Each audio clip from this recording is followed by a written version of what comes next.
Hello everyone, it's Richard Watson and this is Anglais the Easy Way. And today I'm going to take up the challenge of talking about how we talk about the future in English.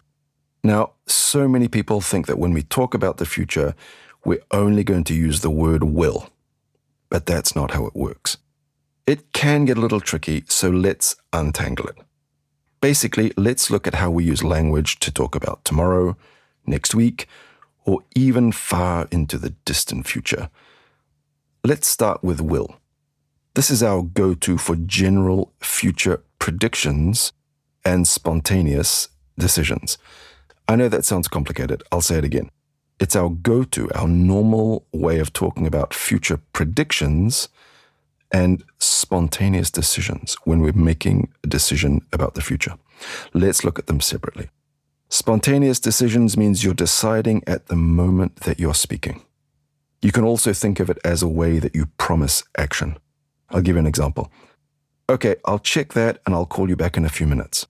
If you say that, okay, I'll check that and I'll call you back, you're just deciding at the moment that you speak. You're reacting. That's a spontaneous decision. That explains why in a restaurant you say, okay, I'll have fish and chips, please.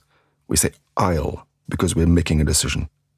Well, a good way to think about this is when you're making a prediction, use a little expression to show that you're predicting and not deciding. We saw a couple here. I think it will rain. Not just it will rain, I think it will rain. If I have time. These are our markers to show that we're predicting. It could also be things like maybe I'll be late, or she'll probably be there. So maybe and probably are a little sign to show us that we're predicting and not deciding. And in fact, we often use will when we don't have any plans. In practice, we use other tenses for more precise future events. So next up, going to. This is for plans or strong intentions. You know, when you've already made a decision. I'm going to visit my grandmother next weekend. Means you've already decided and arguably you've probably booked the bus ticket already. Plus, we use going to when there's strong evidence that something's about to happen. Look at those dark clouds, it's going to rain. Now, it turns out this tense demonstrates the impact of seeing something and understanding that it will immediately do something. This sounds a lot stronger and a lot more sure, or a lot surer than look at those clouds, it will rain. That doesn't sound very convinced at all. Now, the next one we can talk about is the present continuous. I'm working, I'm doing, but in fact, it's the same as we just saw. I'm going to. That's the present continuous as well. So we use going to for decisions, and we use every other verb, basically, like I'm eating, I'm flying, I'm trying, I'm visiting, for planned future. It's really for arranged future events. We've got some firmer arrangement than just going to. Going to means I've decided next week I'm having lunch with my boss. Sounds like it's organized. Now, you can use the other present in the future. You can say, I have lunch with my boss next week, but that sounds like it's something that's regular. For example, every second Tuesday of the month, I have lunch with my boss, and that's coming next week. I'll give you one more future. I know you like them so much. There's the future continuous. It's will plus be plus ing. And this is for actions that will be in progress at a specific time in the future. For example, don't call me at 8 o'clock tomorrow. I'll be watching the rugby. I will be watching. I'll be in the middle of watching the rugby. In theory, this is easy to understand, but it can be a bit clunky or a bit tricky to use in everyday conversation.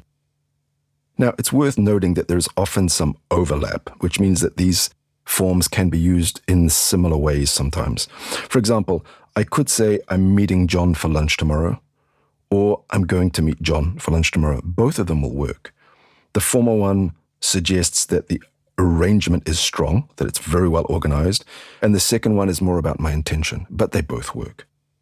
The difference can be subtle, but thanks to this information, you now, I think, more keenly aware of it, and that's the best way to learn. Start listening for the way English people use the future. So let's sum that up quickly. Will is great for predictions and quick decisions. Going to is when we talk about our plans and intentions, and the present continuous, I'm flying, I'm visiting, I'm doing, is for fixed arrangements. The present simple is for scheduled events. The train arrives in 10 minutes because it always arrives at that time. And future continuous is something that you'll be in the middle of doing in the future. It turns out mastering these tenses does require a little practice, but once you understand the nuances, you can talk about the future relatively easily. Honestly, it's not rocket science. It just takes a little attention to detail. Understanding the different tenses used to articulate the future and talk about the future and not overthinking it is arguably one of the greatest challenges, just to build up the reflex. Now, basically, you should focus on speaking and not on thinking so much. Anyway, if this was confusing, go back and listen again. And that's enough for today. I'll catch you next time. Don't forget to subscribe.